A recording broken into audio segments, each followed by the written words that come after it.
ત્રીજા મુદ્દાની વાત કરીએ તો દાંતીવાડા ડેમને સીપુ ડેમ સાથે જોડતી કેનાલ યોજના હવે વિવાદમાં આવી છે। બનાસકાંઠા જિલ્લામાં આશરે 119 કરોડ રૂપિયાના ખર્ચે બનનારી આ યોજનાને લઈને સ્થાનિક ખેડૂતોમાં અસંતોષ છે। કેનાલ માટે કરાયેલા સર્વે બાદ મોટી સંખ્યામાં ખેડૂતો મામલતદાર કચેરીએ પહોંચી વિરોધ નોંધાવ્યો હતો અને આવેદનપત્ર પણ આપવામાં આવ્યું હતું। ખેડૂતોનું કહેવું છે કે તેઓ વિકાસના વિરોધી નથી, પરંતુ તેમની ખેતીની જમીન બચાવવી જરૂરી છે। હાલ નક્કી કરાયેલા માર્ગથી અનેક ખેડૂતોની ખાનગી જમીન પ્રભાવિત થવાની શક્યતા છે, જેને લઈને ચિંતા વધી ગઈ છે। ખેડૂતોની માંગ છે કે કેનાલનો માર્ગ બદલીને તેને પર્વતીય તળેટી વિસ્તારમાંથી પસાર કરાય, જ્યાં સરકારી પડતર જમીન અને તળાવો ઉપલબ્ધ છે। તેમનો દાવો છે કે આ વિકલ્પ અપનાવવામાં આવે તો ખેતીની જમીનને નુકસાન ટાળી શકાય અને યોજના પણ અસરકારક બની શકે। હવે નજર સરકારના નિર્ણય પર છે। શું ખેડૂતોની માંગ માનવામાં આવશે કે યોજના મૂળ માર્ગે જ આગળ વધશે? આ મુદ્દો વિકાસ અને ખેડૂતોના હિત વચ્ચે સંતુલન કેવી રીતે સાધવામાં આવે તે અંગે મહત્વપૂર્ણ બની ગયો છે અને હવે બનાસકાંઠાના દાંતીવાડાના ખેડૂતો દ્વારા મોટા પાયે વિરોધ કરાઈ રહ્યો છે। મામલતદાર કચેરી આવેદનપત્ર પણ આપવામાં આવ્યું છે। જો કે મામલતદાર સાથે વાતચીત કરતા મામલતદારનું એવું કહેવું છે કે સરકારને હવે જે આવેદનપત્ર છે તે મોકલવામાં આવશે અને સરકારને રજૂઆત કરવામાં આવશે। ત્યારે વિકાસની સામે ખેતી બચાવવાનો મુદ્દો હવે ગરમાયો છે। ખેડૂતોનું કહેવું છે કે વિકાસનો અમે વિરોધ નથી કરી રહ્યા, પરંતુ જમીન સંરક્ષણ જરૂરી છે, કારણ કે અનેક ખાનગી જમીન છે તે હવે આમાં પ્રભાવિત થાય તેવી શક્યતા છે। જ્યારે બનાસકાંઠામાં કેનાલ યોજનાથી તણાવ ખૂબ વધી ગયો છે। જ્યારે વિકાસના વિરોધી નથી, જમીન સંરક્ષણ અમને જરૂરી છે તેવું ખેડૂતો દ્વારા કહેવામાં આવી રહ્યું છે।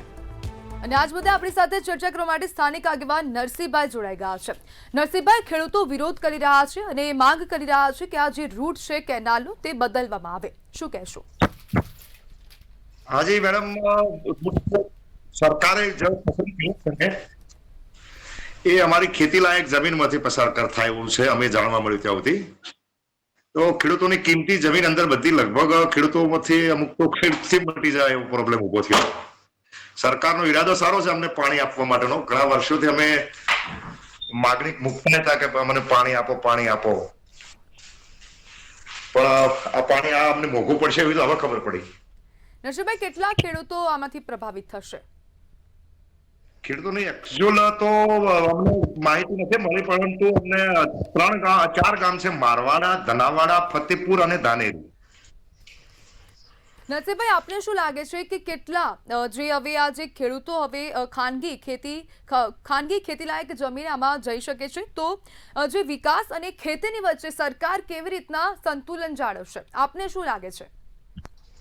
હા, હવે સરકારને તો જે ઈરાદો તેમનો સારો છે, અમારી માંગ પ્રમાણે સારા પૈસા ફાળવ્યા છે, પરંતુ અમને એમ લાગે છે કે અમારે ત્યાં રાણીતોપની પર્વતોની તળેટીમાં જે જમીન પડી છે સરકારી, ત્યાંથી ચલાવવામાં આવે ને તો ખેડૂતોની જમીન પણ બચી શકે છે અને અમારા એરિયામાં રોજ પાણીના પ્રોબ્લેમ છે, જે પાણીના તળ પણ ઊંચા આવી જાય અમારા, એટલે કાયમી માટે આનો ઉકેલ મળી શકે એમ છે। આપને શું લાગે છે કે સરકાર ખેડૂતોની વાત સાંભળશે કે કેમ? સરકારને વાત તો મેડમ સાંભળવી પડે, બાકી અમારું ગુજરાત તો ખેતીની આટલી અમારી કોઈને 2 વીઘા, કોઈને 5 વીઘા, કોઈ 10 વીઘા વાળા ખેડૂત છે, નાના ખેડૂતો છે બધા, તો ના સાંભળે તો અમે તો જમીન વિહોણા બની જઈએ, તો અમારું ગુજરાત કેવી રીતે ચલાવો એ પણ અમારા માટે અસહ્ય બની શકે। નરસિંહભાઈ, સમાધાનનો રસ્તો શું?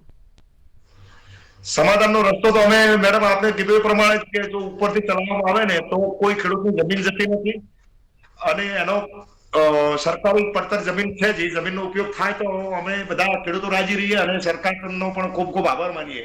જી બિલકુલ નરસિંહભાઈ, જોડાવા બદલ આપનો આભાર। જ્યારે બનાસકાંઠામાં કેનાલનો વિરોધ હવે ખેડૂતો ખૂબ મોટા સંખ્યામાં કરી રહ્યા છે અને મામલતદારને આવેદનપત્ર પણ આપવામાં આવ્યું છે, ઉગ્ર વિરોધ પણ ઠાલવવામાં આવ્યો છે।